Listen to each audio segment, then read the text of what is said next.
Okay, so this is where I basically started my journey into model training. I started out by buying a Cato M1 set and a train with a few cars, and ran it around and around the simple loop for the M1. And that got bored really quick, so I ordered a couple of switches and put more track in and made an inside loop that I could switch back and forth to, and that was interesting for a while. And I could pretend that I had buildings and whatnot, and that the train could run behind it or in front of it, so that was cool. And but like I say, that got bored again after a while. And so after about 3.5 months of building and expanding and adding and whatnot, I've gone from this to this. So this is basically 7 feet wide, about the L is 6 feet wide or long. It's about 120 feet of track. It has 12 locos. It has close to 100 cars.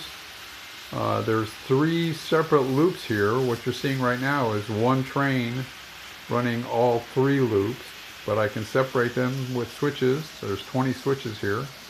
I can separate them with the switches into either 2 loops or 3 loops, or what's running right now, one great big loop. This is all DCC. Every single train on here is DCC, except for the little tiny loop in the middle there with the white styrofoam in the middle.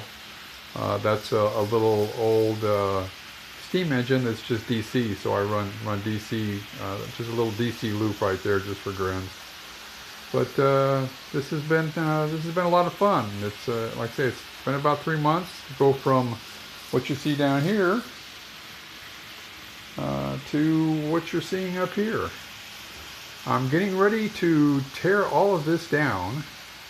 I'm going to start over.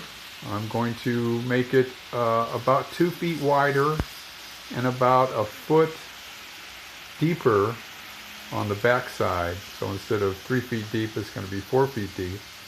So I'm going to have 9 feet wide and 4 feet deep in the main board.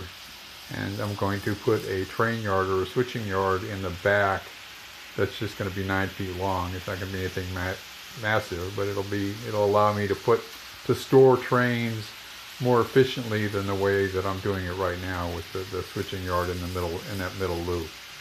That's really not working for me because I can't make trains any longer than about 5 or 6 cars. So I'm using the outside loop. There's areas where I can store cars, and then I've got 2 switching yards right there that I can store cars, but I'd like to get more going there. So anyway, I've had people asking me, how did I start and why, how did I get to where I'm at, because they don't believe that I've done all this in 3.5 months. But I'm just sort of dedicated, and I'm bored with the COVID-19 thing, so this is what I've been doing for the last 3.5 months. So it's been fun. I've enjoyed myself, and hope to give you an update later on the new setup. Y'all have a good weekend, and everybody stay safe. Thanks a lot.